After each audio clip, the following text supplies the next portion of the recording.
Baik, kita di lantai bawah ya, ini koleksi senjata-senjata berat ya. Ada senapan mesin anti craft atau anti pesawat, meriam,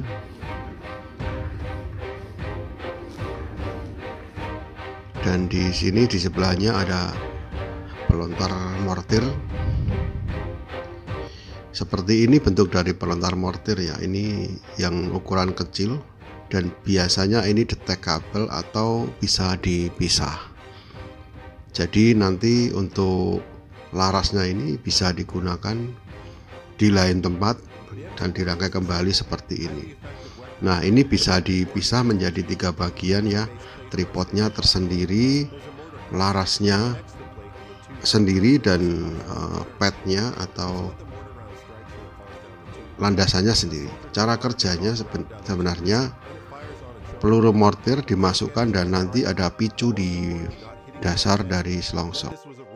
Fungsi dari mortir ini adalah memporak-porandakan pasukan musuh di garis depan sehingga pasukan infanteri kita bisa maju ke depan.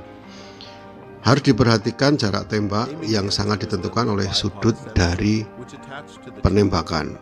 Jangan sampai sudutnya terlalu tinggi sehingga peluru mortir malah justru jatuh di pasukan kita yang ada di paling depan.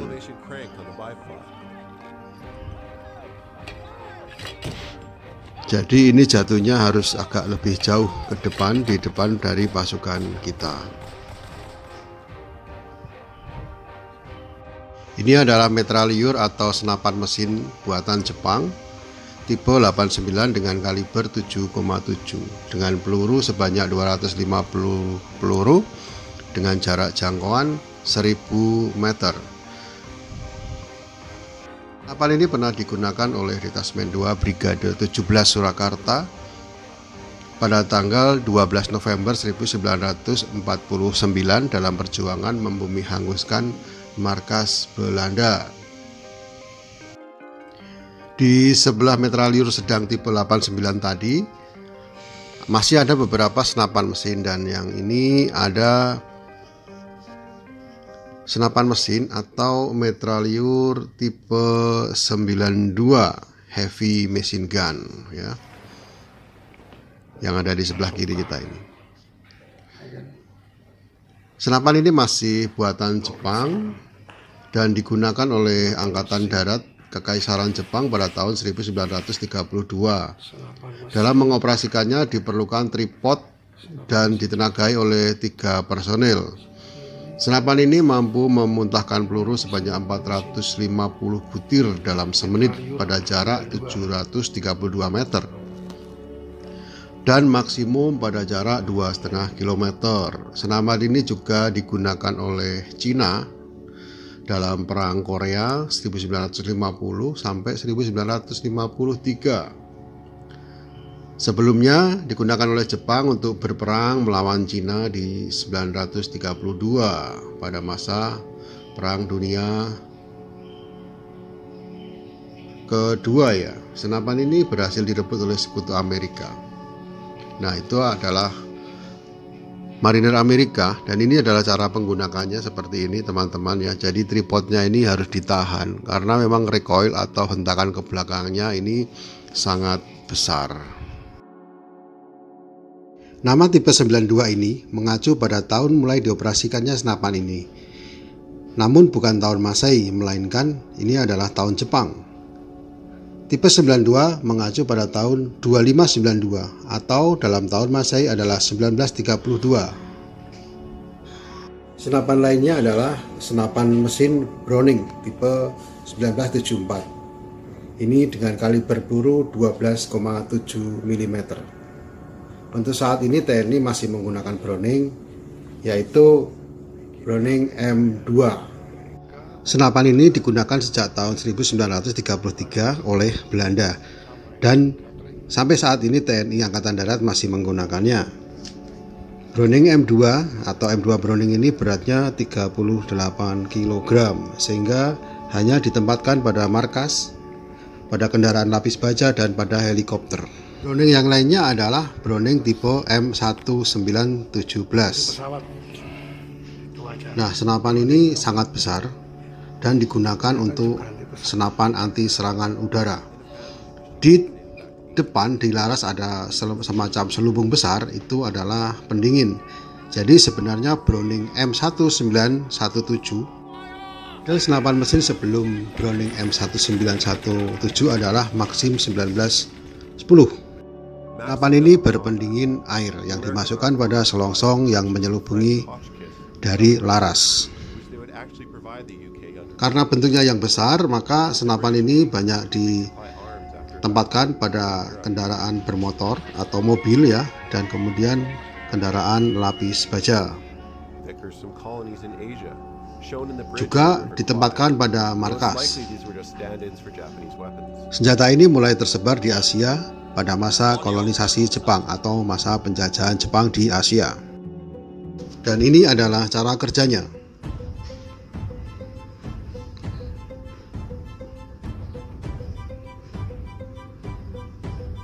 Jika ditempatkan pada tripod, maka di tripod tersebut dilengkapi dengan sudut, pengukur sudut ketinggian, dan pengukur sudut horizontal. Menggunakan peluru atau amunisi sabuk yang dipasang pada sisi sebelah kiri. Nah, pendinginnya ada di sini, teman-teman.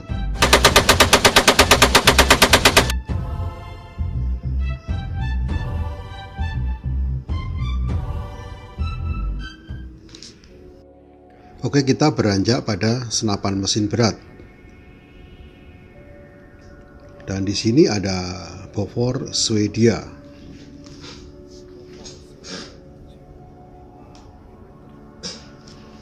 Bofors dikenal sebagai senjata artileri mountain gun karena senjata ini dikhususkan untuk pertempuran gunung yang biasanya didesain sebagai senjata ringan.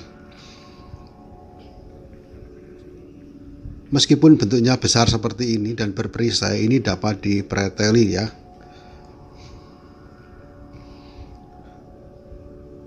Nah, ini adalah bentuk dari Bofors. Bofors ketika digunakan di gunung maka dapat dipreteli untuk mudah dibawa. Belanda pada waktu Perang Kemerdekaan juga merupakan salah satu dari operator Bofors ini. Dan pada Perang Dunia Kedua, senjata ini jatuh di tangan Jepang. Bofors sebagaimana Browning, senapan mesin dengan kaliber besar ini masih digunakan hingga saat ini. Karena bentuknya yang besar dan bebannya yang berat, maka banyak dari Bofors dengan kaliber besar ini ditempatkan pada kapal-kapal perang. Ini adalah contohnya. Di kapal perang digunakan sebagai senjata anti serangan udara atau anti-craft weapon. Bofors untuk anti-craft ini dioperasikan oleh 4 orang. 1 pembidik, 1 tukang tembak, dan 2 adalah tukang putar. Yang 1 putar horizontal, yang 1 putar vertikal. They were installed on submarines and cruisers Admiral Hipper and Prince Eugen. However, nah, seperti ini teman-teman cara kerjanya ya.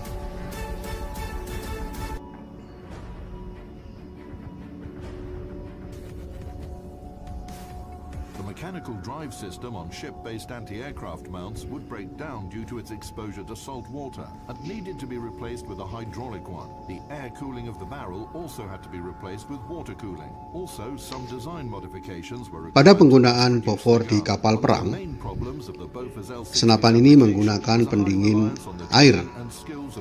Selain itu, karena di kapal perang dan banyak berhubungan dengan garam, maka korosi tidak bisa dihindari.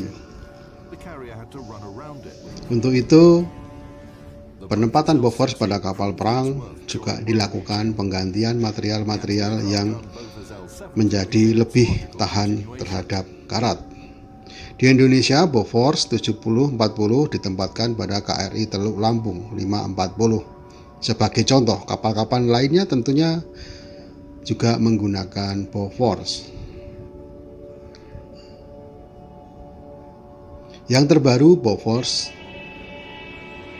dipasang pada kapal perang seperti ini.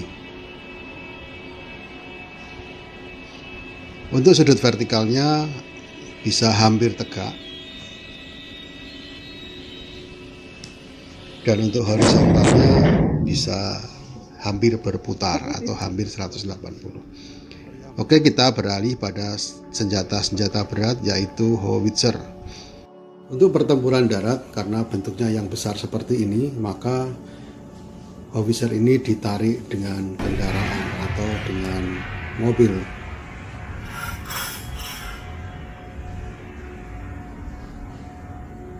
Nah, kira-kira seperti itu cara penggunaannya.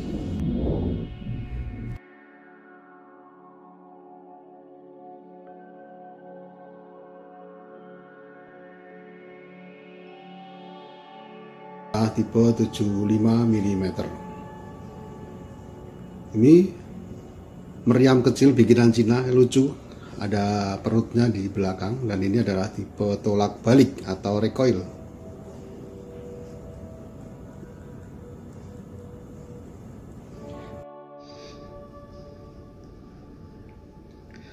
Senapan mesin yang terpasang pada tripod yang digunakan untuk anti pesawat ini adalah namanya Oerlikon Mark II.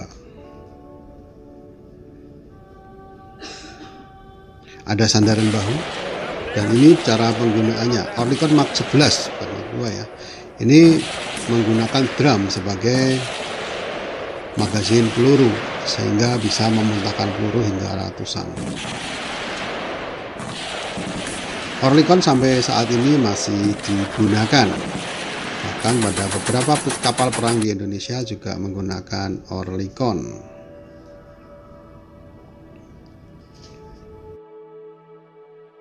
Selanjutnya adalah penyembur api. Penyembur api ini biasanya digunakan untuk memusnahkan pasukan-pasukan yang berada di dalam tanah atau di dalam benteng. Namun karena jarak jangkauannya yang pendek, yaitu sekitar 25 meter sampai dengan 50 meter, maka kebanyakan dari penyembur api ini berada di garis terdepan, dan ini sangat berbahaya karena akan menjadi incaran pertama dari musuh. Bahan bakar yang digunakan untuk penyemprot api ini atau penyembur api ini adalah napalm. Ini adalah senapan mesin berat Oerlikon 20 mm 70 Mk4 dengan kaliber 20 mm. Panjang senjata ini adalah 2144 mm dengan panjang laras 1006 mm. Jarak tembak maksimal 4000 meter dan jarak tembak efektifnya adalah 1000 meter. Kecepatan tembaknya 650 per menit dan bisa diisi magazin 60 peluru. Cara kerjanya seperti ini, teman-teman ya. Nah, yang di belakang ini bisa dilebarkan untuk tumpuan kaki. Selanjutnya bisa ditekuk juga rodanya atau dilepas magazinnya. Nah, seperti ini. Langsung dimasukkan pada jalur. Nah, asiknya lagi, ini kongkangannya bisa menggunakan selongsong peluru. Kalau rodanya dilepas, maka ketiga besi penopang tadi menjadi tripod, dan lalu bisa dipasang visor untuk senjata atau senapan mesin anti serangan udara.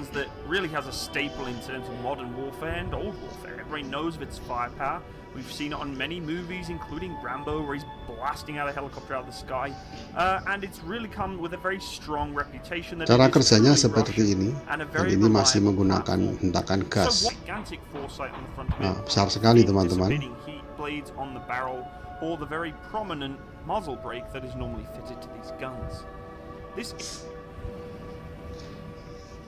Ini yang kecil lagi ini. Goryunov, Rusia. Nah, ini penting nih, Rusia. Dan ini adalah Goryunov 1943, kalibernya 7,62 kali 54 mm. Ini merupakan senapan mesin anti material dengan pendingin udara. Barrel atau larasnya terbuat dari kromium yang tahan panas. Yang di disebabkan oleh tembakan terus-menerus. Usai Perang Dunia, Burinov 1943 memiliki julukan SG-43 yang dimodernisasi dan digunakan sebagai senapan mesin pada tank sehingga namanya diubah menjadi SGMT. Dan ini adalah anti-craft DHSK ya, Degtyaryova Spagina Krupkom Kaliberny, atau senapan mesin kaliber besar buatan Rusia. DHSK ini biasa disebut dengan Duska, nama yang menggantikan kata manis, tapi sebenarnya ini mematikan. Hingga saat ini TNI masih menggunakan DHSK sebagai artileri pertahanan udara. Ini adalah mortir 60M2A asal Yugoslavia yang saat ini juga sering digunakan untuk latihan di TNI. Selain TNI Angkatan Darat, pelontar mortir juga digunakan oleh TNI Angkatan Laut seperti yang satu ini. Lagi ada yang bawa selongsongnya, ada yang bawa amunisinya, yang bawa tapaknya. Ini tolak balik ya yang tadi buatan Cina seperti ini. Peluncur roket buatan Rusia. Roket buatan Rusia. Ada tamengnya ya. Sambil merunduk mungkin ya. Nah, ini ada prismanya ya untuk mengukur ya. Untuk mengintai dari situ.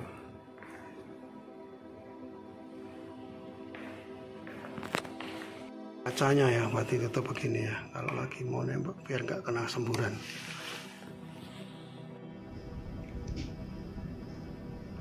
Pada gelaran Indo-Defense 2022 di awal November kemarin, disajikan berbagai macam persenjataan, dan ini adalah senjata mortir yang merupakan hasil karya dari Litbang TNI.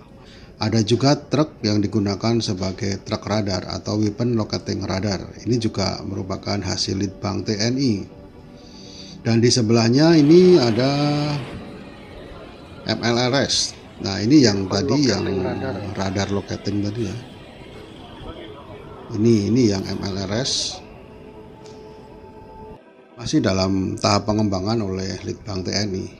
Kalau TNI jadi membeli HIMARS, mungkin HIMARS ini bisa jadi acuan dalam pengembangan peluncur roket di Indonesia.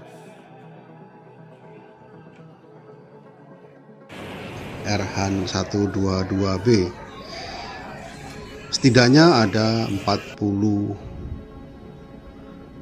baterai atau 40 tempat roket. Basis dari kendaraan yang digunakan adalah Isuzu Giga FVZ 34P. Kaliber yang digunakan adalah 122 mm dengan kecepatan 1,8 Mach. Jarak tembak maksimumnya adalah 30 km. Dan ini senapan mesin yang dikembangkan di Indonesia. Sepertinya masih menggunakan platform dari Browning ya.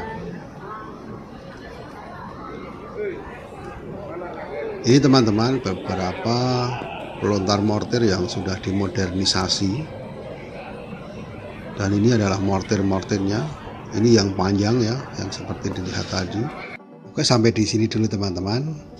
Terima kasih sudah menyimak dan kita jumpa kapan-kapan. Salam.